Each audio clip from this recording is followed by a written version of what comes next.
guys, it's me Carter, and welcome to the Build Your Kids Library, where we read books to help build a kid's home library. If you want to help build a kid's home library, then go to my website, www.popcornandbooks.com, for more information. Today I will be reading this book, A Home for Harley, by Debbie Tremel and Marjorie Lurcy. Now let's get started. Chapter 1. An exciting find. Abby dreaded the seemingly endless hours of looking through garage sales with her mother, who would want to look through other people's junk.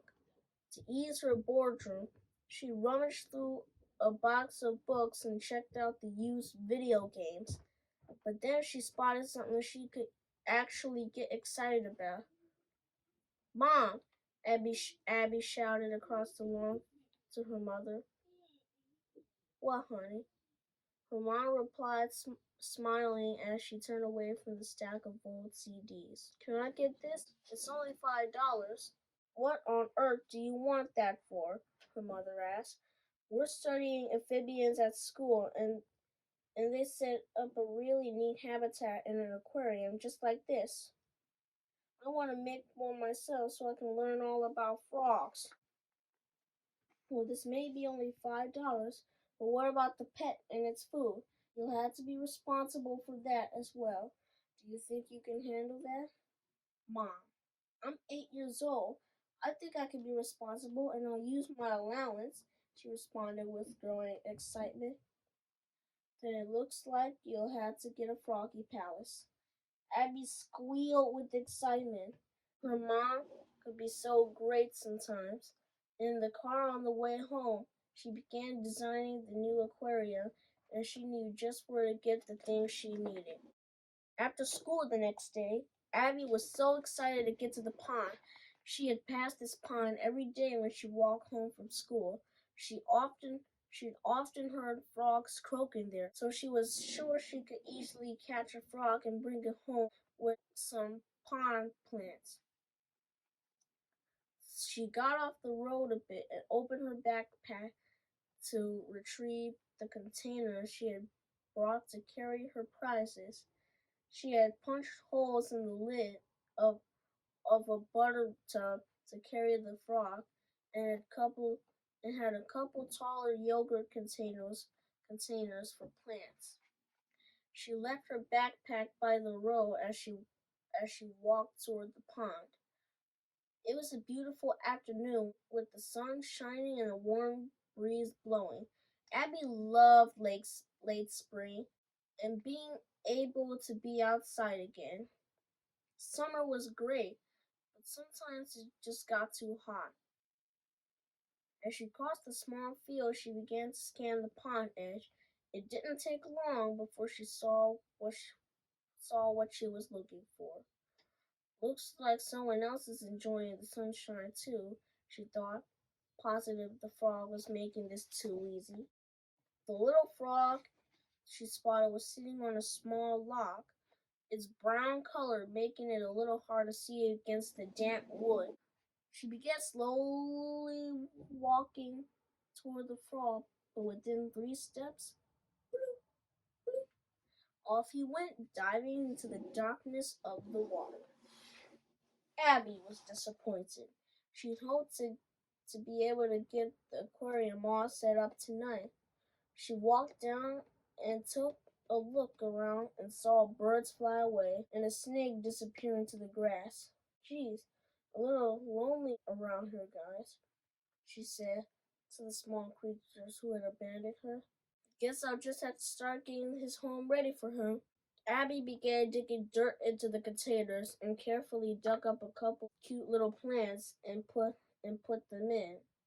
She decided to put pebbles in the frog container so she could make him his own personal pond. Abby set up the aquarium and added the dirt, plants, and pebbles. "It's looking pretty cozy," her mom said when she poked her head in to see what Abby was doing.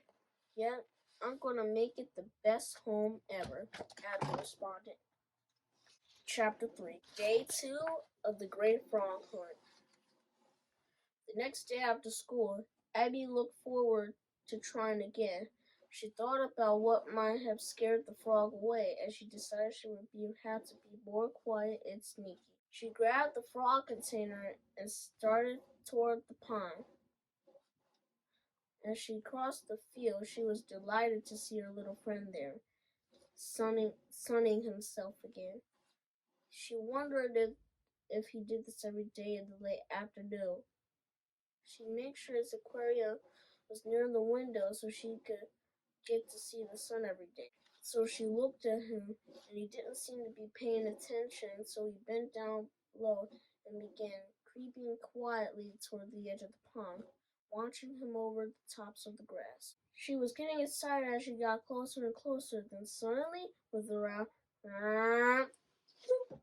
off he went, gliding down to the depths. A frustrated escaped her throat, but she wasn't going to give up. You sound like my dad's motorcycle, little guy. Think I'll name you Harley. See you tomorrow, Harley. So she wasn't taking the frog home. Abbey gathered a few more plants and enough stones to finish Harley's pond. Chapter 4. Day 3 and Harley wins again. The next day found Abbey more determined than ever. Catch Harley, she was obviously going to have to be more sneaky.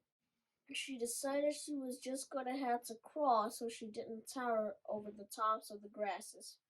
She began crawling through the grass, feeling the damp and prickles on her hands and the mud beginning to soak into the knees of her jeans. Soon, she forgot the discomforts and began to have fun. She moved through the grass like a cat, prowling and stalking her prey. Abbey had almost forgotten until she had neared the edge of the grass is thin. Before she could even peek her head out, Harley silently slipped into the depths, bloop, almost mocking her in the ease of his escape. Oh, rats, she thought. How did he know I was here? Then she just sat there pondering, mindless of the damp coming through her clothes. She watched the grasses blow in the breeze and listened to the sounds of insects and birds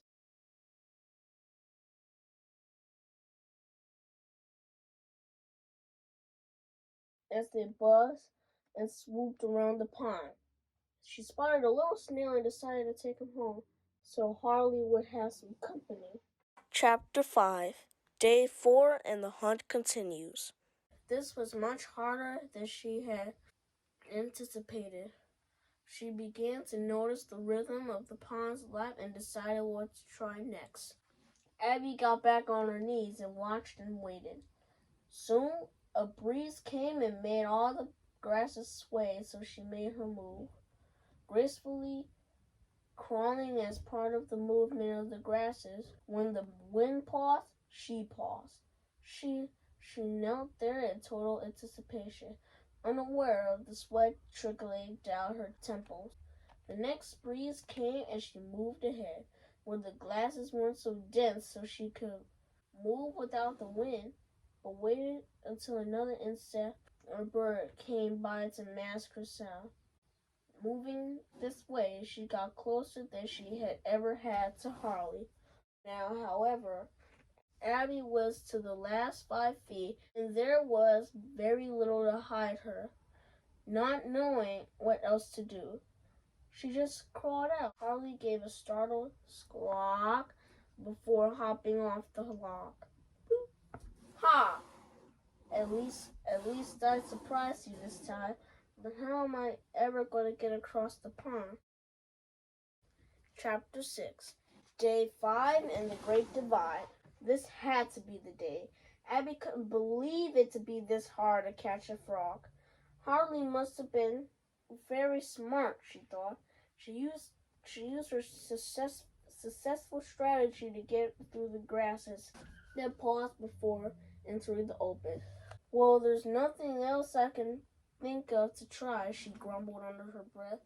as she lay down flat on her belly and laid her head almost flat sideways to the ground.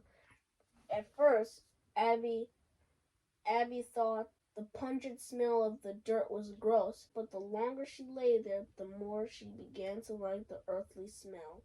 She began to slowly inch forward, barely lifting her body with her forearms and feet. She was delighted when she managed to get out to the open with Harley still sitting on his log. Her excitement said, "Rush," but her experience said, "Slow." So Abbey battled herself forward, inch by inch, until she was within reach of Harley. Harley didn't really seem to be paying any attention to her, but before she barely began to reach out her hand, off he jumped, just like he could reach her mind.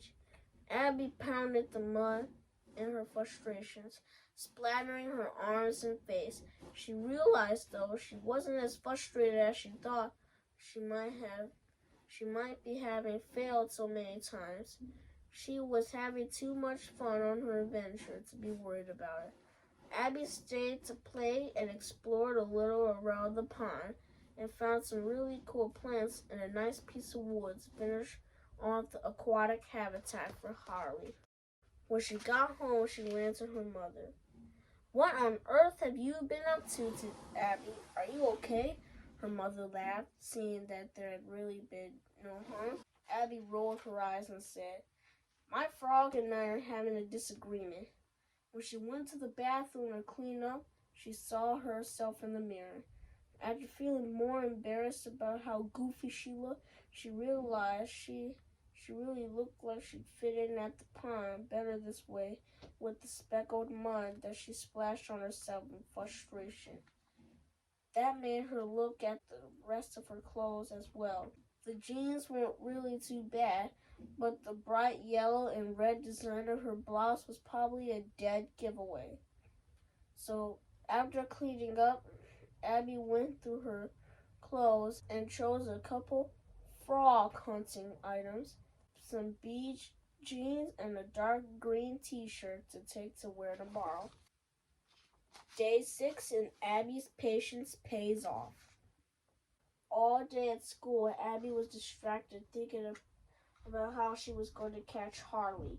She ran from the bus, sure this was the day he wouldn't be there. That afternoon was warm and bright, and Harley was positioned in his usual hiding spot. So she changed into her frog hunting clothes, took off her shoes and socks, and found a mud puddle and splashed mud on herself until her face, arms, and hands were nicely speckled. Now she just hoped none of her friends would show up and see her this way. Abbey took extra care this day, moving very slowly, feeling herself on the rhythm of the bumblebee that flew by, and moving like the grasses in the breeze. She was excited, but content and happy just being out there on the pond. At the end, as she inched forward on her belly, laying on her cheek and comfortably on the mud, Abbey watched the world from Harley's perspective.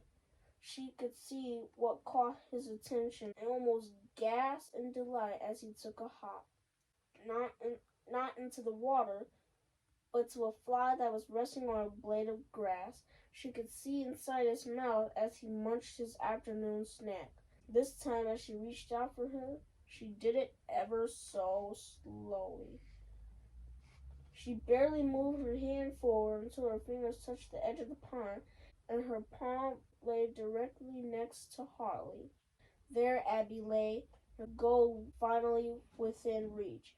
A week's worth of effort was finally paying off. She paused then, looking into the eye of that frog, her quiet mind taking in the sparkle of the sun of the gold highlights of its eye.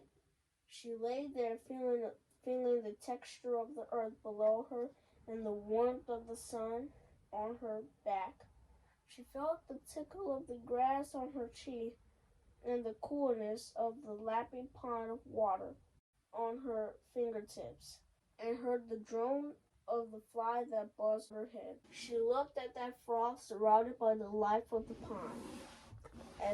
And in that moment, Abbey changed her mind. Abbey realized what she had learned from this frog had nothing to do with what she could observe in the aquarium in her room. It was about the world Harley had showed her outside her own door. The thought of taking Harley from his home held no more allure, and the thought of removing him from the beauty of his pond only made her sad.